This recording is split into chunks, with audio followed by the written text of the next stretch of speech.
¿sí? Y luego ya en nuestra era, ¿sí? En el siglo III, en nuestra era, vamos a encontrar a lo largo de la Edad Media, que obviamente la vamos a sintetizar muchísimo, ¿no? Porque es un periodo muy largo para abarcar, que va a haber una reutilización de cierta iconografía que no necesariamente tenía que ver con el cristianismo, pero sí va a haber una cristianización, si se quiere, de la imagen, como en este caso, ¿no? la del Buen Pastor, que originalmente, bueno, era una cuestión, una iconografía pagana, pero fíjense acá, ya hay una sugerencia, ¿no? de la nuevamente del entorno, ¿sí? de cierta vegetación, de un espacio. Las figuras ya están representadas de frente, ¿sí? como veníamos viendo, que eso se asienta mucho más. Pero a lo largo de la Edad Media, ¿sí? lo que vamos a ver es que se va perdiendo esa cuestión de la naturalidad, que vieron que íbamos viendo cómo poco a poco crecía esa representación más natural de la realidad y se va a transformar más en una cuestión práctica, simbólica, que nos va a estipular ciertas convenciones y ciertas normas, ciertas pautas a seguir en la representación que va a anular esa búsqueda de la naturaleza para cambiarla por lo que debe ser, tal vez, ¿no? Si lo ponemos en esos términos, ¿no? Es como que se representan las cosas como se deben representar y no como se ven en ese caso. Entonces, va a haber una serie de convenciones, una serie de símbolos que se van a seguir y van a restringir toda libertad creativa, ¿sí? Entonces, esto de el Cristo en posición de omnipotente, ¿no? Del Pantocrátor, ¿no? que se le dice, las representaciones, ¿no? a través de piramidales, si se quiere, ¿no? o en forma de cruz, jerarquizando también, fíjense acá como también tenemos eso de la perspectiva jerárquica, ¿no? La figura de Cristo totalmente exagerada en tamaño con respecto a las demás. Entonces vemos una correlación con lo que veíamos antes, ¿sí? Tenemos también por lo general colores más estridentes, más brillantes, pero la representación del espacio empieza a restringirse a estas cuestiones, ¿no? De representar lo que debe ser y no lo que es realmente el espacio. ¿Sí? Fíjense acá nuevamente, ¿sí? estas representaciones. Si bien las figuras tienen ahora una frontalidad, por ejemplo, ¿sí? hay ciertas cuestiones del naturalismo que se conservaron, lo que tiene que ver con la representación del espacio aún se mantiene lejano a la realidad, ¿sí? porque no es una búsqueda que sea imperante en ese momento, ¿sí? sino que, como les decía, tiene que ver más con una función práctica y clara de la lectura de la imagen, más cercana a lo egipcio, ¿no? como veíamos anteriormente, que a esa búsqueda que vimos que a partir del arte grecorromano empezaba a establecerse. Y vamos a llegar así al Renacimiento, ¿sí? luego de atravesar la vasta Edad Media, ¿sí? A través de lo que es el arte paleocristiano, bizantino, el románico, como veíamos recién, ¿sí? Y vamos a llegar a lo que es el Renacimiento, en Italia puntualmente, ¿no? Si bien el Renacimiento se extendió por toda Europa, va a concentrarse mayormente en Italia, en donde vamos a ver nuevamente una mirada hacia el buen arte clásico grecorromano y una admiración sobre esa antigüedad que va a hacer renacer justamente toda esa búsqueda de la naturaleza, de la representación de las cosas como son,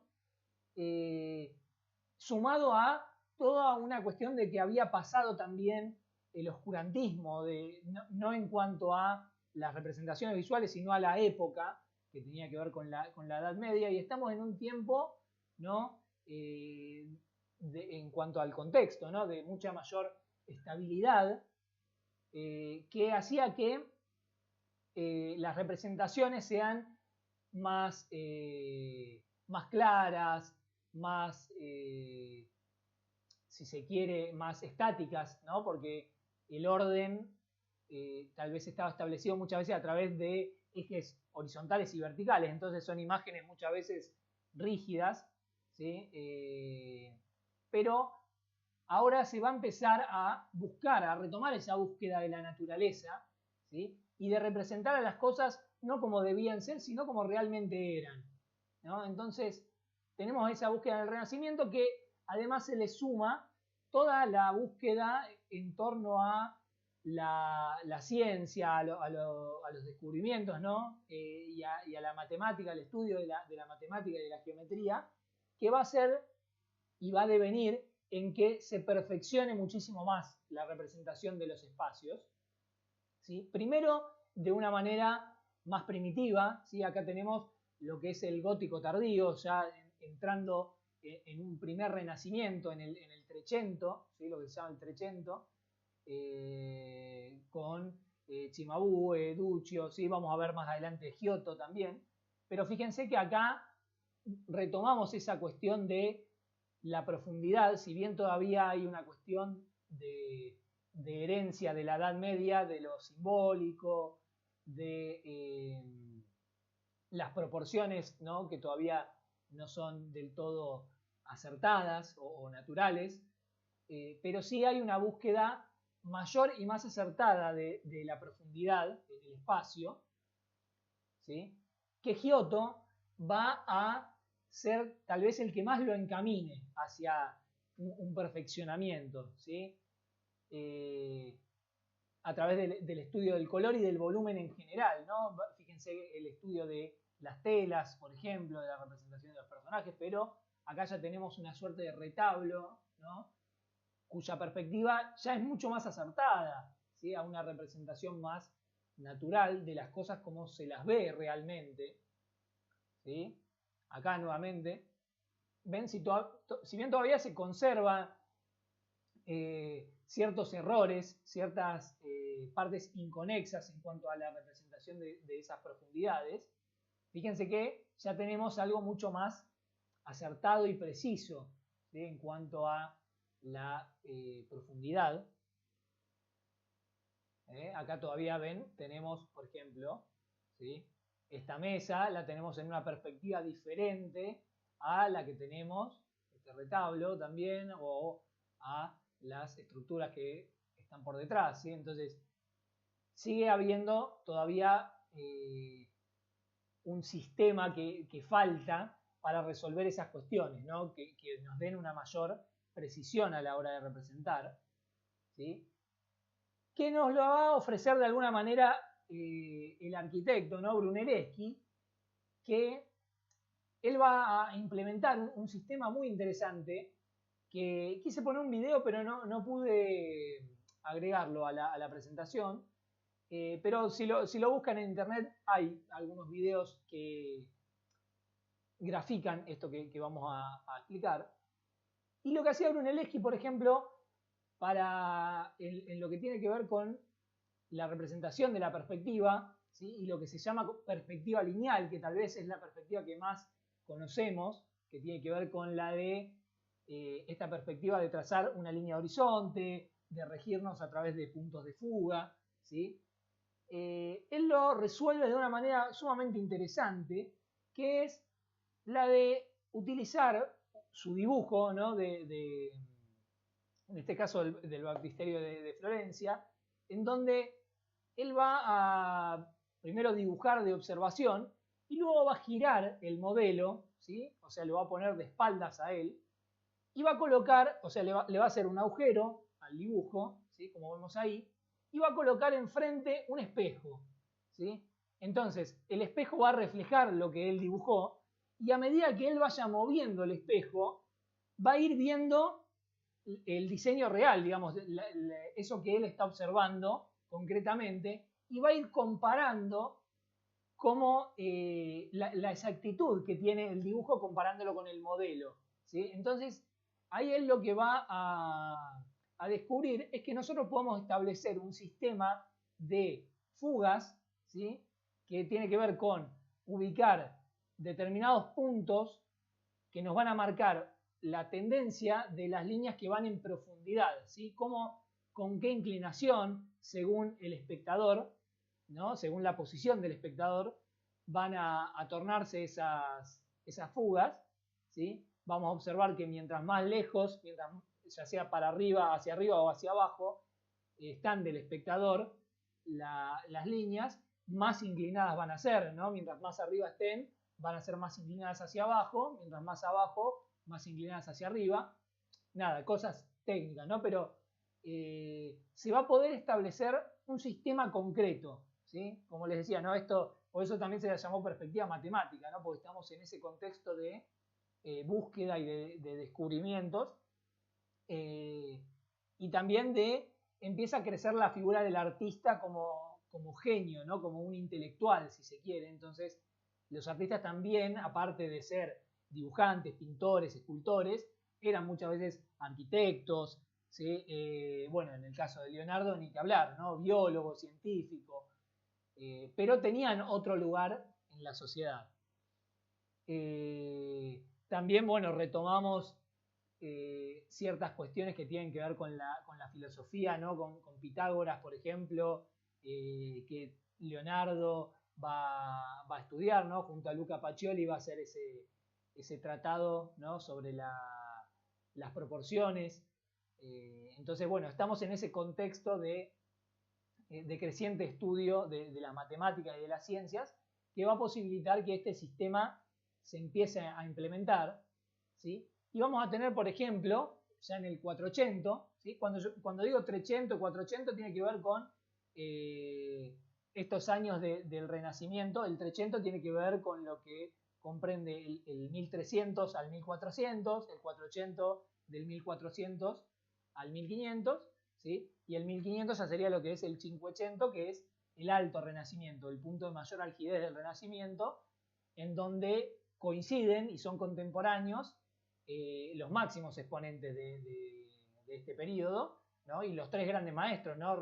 Rafael, Leonardo y Miguel Ángel, ¿sí? Pero fíjense que previamente nosotros tenemos a Donatello, por ejemplo, ¿sí? Que él va a empezar a utilizar esta perspectiva matemática, esta perspectiva lineal, en donde fíjense cómo ahora la representación de la profundidad dentro de las escenas es mucho más creíble, ¿sí? De hecho, esta obra fue una obra que a mí cuando estaba estudiando en la facultad me impactó. Total, creo que fue una de las obras que más recuerdo que me hayan causado un impacto a primera vista, porque es impresionante cómo a partir, fíjense, de aplicar este sistema, nosotros podemos generar tanta profundidad en un bajo relieve, porque esto no se olviden que tiene apenas un centímetro y poco, ¿no? de profundidad, a veces más, a veces menos, ¿no? Pero en ese espacio tan reducido podemos generar tanta profundidad, ¿sí? Esa ilusión de profundidad. Entonces fíjense cómo ahora ya hay un sentido mucho mayor de hacia dónde convergen las líneas, hay una coherencia dentro de la imagen, ¿sí? Entonces vemos cómo ese sistema de la perspectiva lineal nos ofrece muchas más garantías a la hora de representar el espacio en un plano bidimensional, ¿sí? Y otra cosa, el principal tal vez aporte de Donatello en escultura es esta técnica del schiacciato, en donde él representa diferentes instancias de profundidad dentro de no solo la misma escena, sino del mismo personaje o del mismo elemento, ¿no? Fíjense cómo este caballo empieza, ¿no? Si vemos en este sector, empieza con una profundidad determinada que se va yendo en lejanía a medida que avanza, ¿sí? y termina en un relieve mucho más sutil, ¿no? Entonces, eso hace que realmente parezca una imagen viva y real, ¿no? Mucho más natural, le da mucho más naturalidad. Nosotros pensamos en los bajos relieves, tal vez con una representación más uniforme, ¿no? Como que, bueno, si el caballo va a estar en relieve, va a estar todo en el mismo relieve, ¿no? Ese caballo. Pero en este caso, fíjense cómo se va en lejanía hacia adentro, ¿no? Lo mismo con la arquitectura simulada de acá. Tenemos primero una parte con mayor saliente y después se va aplanando hacia el fondo, ¿sí? Fíjense ahí también cómo sugiere apenas, ¿sí? Unos árboles por detrás, ¿sí? Pero ahí tenemos también cómo desde el bajo relieve Donatello va a lograr, ¿sí? Toda esta representación del espacio, ¿sí? Mucho más creíble. También Paolo Uccello ha sido muy importante dentro del Renacimiento, ha sido muy, muy reconocido por jugar con perspectivas bastante forzadas. Fíjense acá cómo tenemos nuevamente esto que les decía del escorzo, ¿no? En los caballos, ¿no? Cómo se tiene que exagerar la perspectiva para representar cosas que se están superponiendo entre sí, ¿no? Como la parte de adelante, digamos, la parte de la cabeza, el cuello, ¿sí? Y el torso del caballo con respecto a la cola, ¿no? Que está hacia atrás, o acá en este caso que está al revés, ¿no? Estamos viéndolo desde atrás hacia adelante, ¿sí? Esto forma parte de un tríptico, en realidad de Paolo Uccello, son 3 pinturas, ¿sí? De la batalla de San Romano, de las cuales creo que hay una en el Louvre, otra es esta, la de los Uffizi, y otra está en la National Gallery, que tuvo una restauración que la estropeó absolutamente. Después, si quieren, véanla, esa obra de Paolo Uccello, que tiene que ver con esto, de la batalla de San Romano, de la National Gallery de Londres. Hicieron una restauración que eliminó por completo el modelado de las luces y de las sombras, hizo que la imagen sea totalmente plana, casi que ni parece renacentista. Nada, una barbaridad lo que se hizo en esa restauración, pero bueno, simplemente a modo de curiosidad se los menciono. ¿Sí? Y acá teníamos, como decían antes, ¿no? A Piero de la Francesca, que también va a hacer grandes aportes en cuanto a este desarrollo que venimos viendo de la perspectiva, ¿sí? A través de, fíjense, ¿no? Ya tenemos una representación súper natural, ¿no? De esta arquitectura que vemos por detrás.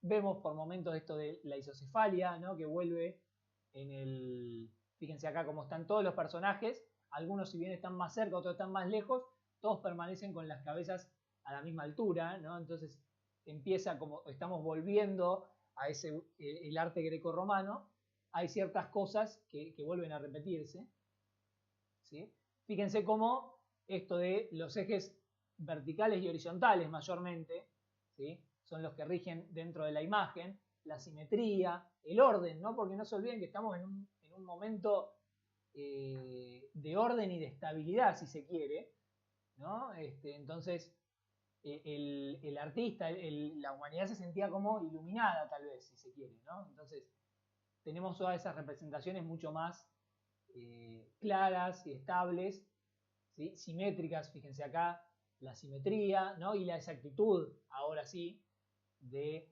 esa profundidad, cómo hay una coherencia de hacia dónde fugan, ¿sí? Las líneas que van en profundidad, que se alejan de nuestra visión, ¿sí? Tenemos a Masaccio también dentro del 480, en donde va a ser, aparte, bueno, de lo que tiene que ver con la perspectiva, aportes en lo que tiene que ver con el color, con el modelado de las luces y las sombras, del dramatismo, ¿sí?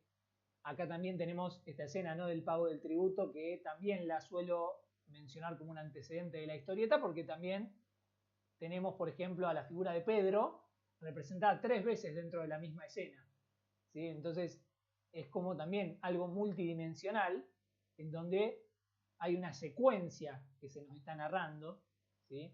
Que primero nos lleva a un Pedro en una parte más central de la composición, ¿sí? Luego en un extremo y en el otro, ¿no? Entonces tenemos ahí una una suerte de antecedente de lo que es el arte secuencial.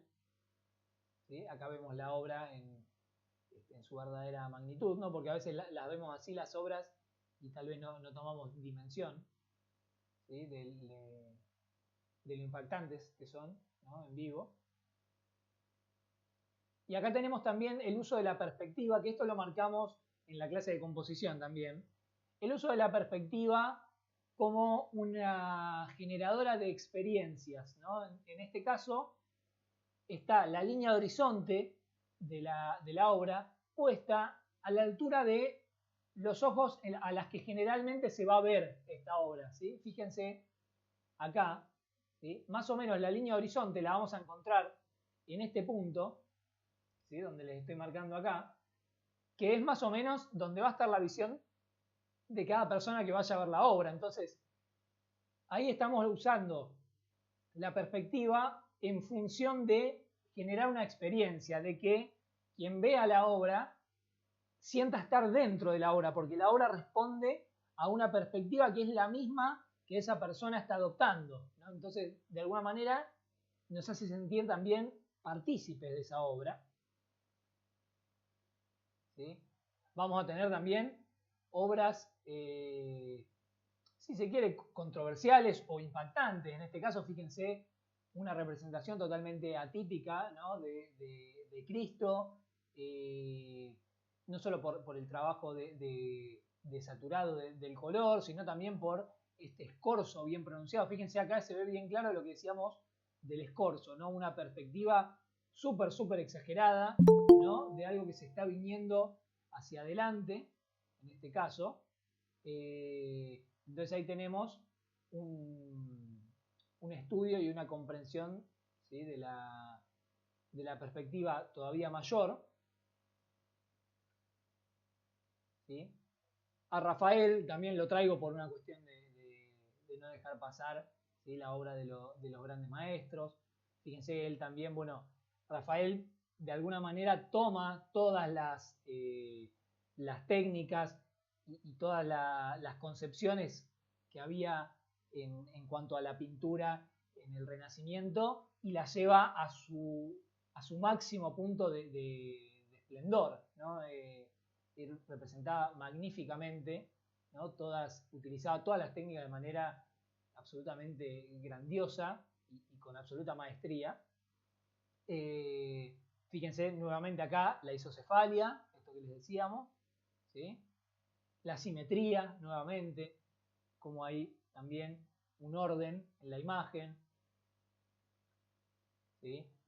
El Perugino también, esto es en la Capilla Sixtina, ¿no? Nosotros por ahí tenemos la Capilla Sixtina, la asociamos más a la obra de Miguel Ángel, ¿no? Y con razón, ¿no? Porque también tenemos las obras tal vez más grandiosas de la historia, ¿no? Como es la pared del altar y ni que hablar de la bóveda, ¿no? Pero en los laterales también tenemos escenas de la vida de Jesús y la vida de Moisés, ¿sí? Y en esta obra de Perugino también vemos, fíjense, nuevamente la isocefalia, ¿sí? Los personajes a la misma altura, marcando una horizontal, ¿sí? Los ejes verticales y horizontales que predominan en toda la escena, la simetría, ¿no? Toda esa cuestión del orden y de la claridad de la imagen, un mayor naturalismo, fíjense, en el trabajo, ya no solo del color, sino del volumen, ¿no? Fíjense estas telas que veíamos antes en Giotto, por ejemplo, cómo empezaban a tornarse un poco más naturalistas, pero que ya alcanzan un punto, ¿no? de naturalidad asombroso en este momento ya.